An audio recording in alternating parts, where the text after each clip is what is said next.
اللہ نے ہمیں ایک نماز عطا فرما دی جس کو ہم آج صلاۃ التراویح کہتے ہیں۔ میرے نبی کے زمانے میں اسے قیام اللیل کہا جاتا تھا، اس لیے حضرت عائشہ رضی اللہ تعالیٰ عنہ کی روایت ہے جس سے 8 رکعت والے حضرات استدلال کرتے ہیں کہ رمضان اور غیر رمضان میں اس کو امام بخاری نے قیام اللیل کا ہی عنوان دیا ہے، آپ نے 11 رکعت سے زیادہ نماز نہیں پڑھی۔ ایک ضعیف روایت میں ہے کہ آپ نے 3 دن پڑھائی نماز، یہ تو صحیح روایت ہے۔ کتنی رکعت پڑھائی؟ تو ایک ضعیف روایت میں ہے کہ 20 رکعت پڑھائی۔ اچھا، ضعیف روایت سے عبادت ثابت نہیں ہو سکتی حکم شرعی، تو جب حضرت عمر رضی اللہ تعالیٰ عنہ نے سب کو، اب میرے نبی کے دور میں 3 دن کے بعد آپ تو آئے نہیں کہ کہیں فرض نہ ہو جائے، تو صحابہ اپنے طور پر قرآن سنتے تھے ٹولیوں میں۔ صدیقی دور میں 2 سال وہ فتنوں میں گزرا، تو اس میں بھی اسی طرح چلا کہ ٹولیوں میں ہوتے تھے۔ حضرت عمر رضی اللہ عنہ کے زمانے میں حکومت مضبوط ہو گئی، طاقتور ہو گئے، تو ابتدائی سالوں میں نہیں، چند سالوں کے بعد اب مسجد میں تشریف لائے تو لوگ اس طرح کوئی 4 ادھر 4 ادھر 5 ادھر 10 ادھر 20 ادھر، تو کہنے لگے ان کو ایک امام پہ جمع کر دیا جائے تو کتنا اچھا ہوگا۔ تو آپ نے سب کو اکٹھا کیا اور ابی بن کعب رضی اللہ تعالیٰ عنہ کو امام بنایا اور سب کو ایک نماز پہ جمع کر کے 20 رکعت کا حکم عطا فرمایا۔ تو حضرت عمر کا یہ عمل اس حدیث کو مضبوط کر دیتا ہے کہ چونکہ میرے نبی نے کہا علیکم بسنتی و سنت الخلفاء الراشدین من بعدی، کہ میری اور میرے خلفاء راشدین کی سنت پر مضبوطی سے عمل کرنا۔ تو حضرت عمر کا جو 20 رکعت طے کرنا ہے، اگر ان کا اپنا اجتہاد ہے تو بھی ہمارے لیے عمل کے لیے کافی ہے، اور اگر ان کو یہ یاد ہے کہ میرے نبی نے 20 پڑھی تھیں تو اور زیادہ اچھی بات ہے۔ لیکن بہرحال جو 8 پڑھتا ہے ہمارا اس پہ بھی کوئی اعتراض نہیں، چونکہ وہ بھی حدیث کے ساتھ بات کرتا ہے، اور باقی پوری امت 20 پڑھتی ہے ان پر بھی اعتراض نہیں۔ میں ایک جگہ سے گزر رہا تھا، نماز کا وقت ہو گیا، اہل حدیث کی مسجد تھی، میں وہاں نماز پڑھنے چلا گیا، تو ایک بہت بڑا اشتہار لکھا ہوا تھا 20 تراویح ثابت کرنے والے کو 5 لاکھ روپے انعام، کہ 20 تراویح، سینکڑوں سال سے امت کا عمل 20 تراویح آ رہا ہے۔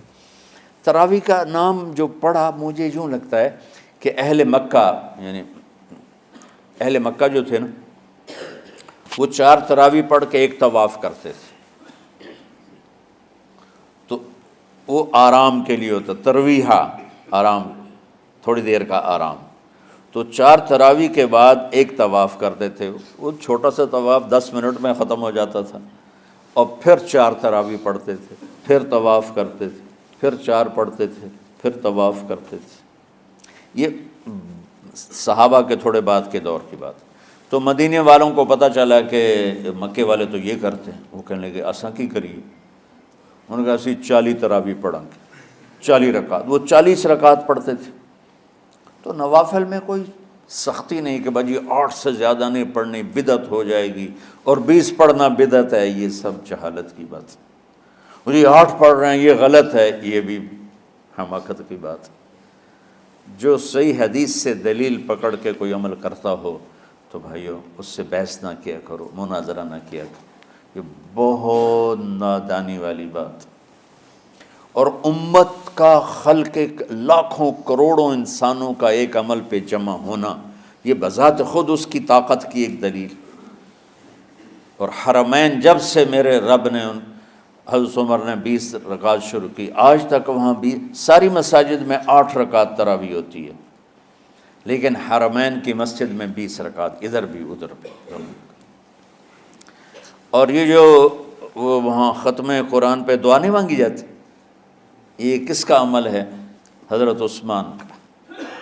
حضرت عثمان نے اپنے دور خلافت میں تراویح پڑھانے والے سے کہا جب قرآن ختم کرو تو دعا کرنا۔ وہ کہنے لگے جی کیا دعا کروں؟ کہ جو تیرے دل میں آیا کرنا۔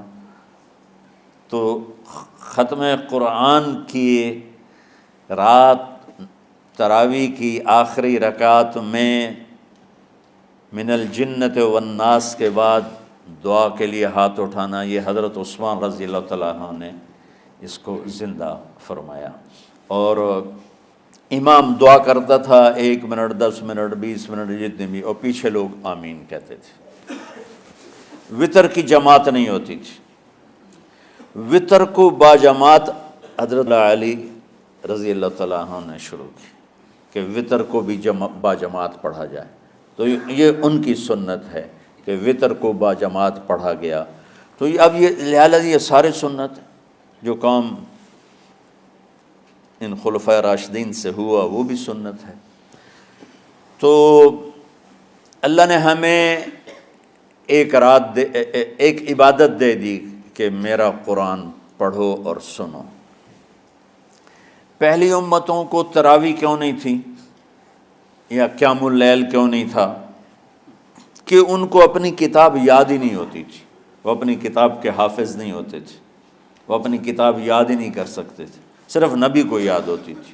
اللہ نے ہمارے لیے کتنا آسان کر دیا کہ 7 سال کے یہ چھوٹے چھوٹے بچے قرآن یاد کر رہے ہیں، 70 سال کا بوڑھا قرآن یاد کر رہا ہے۔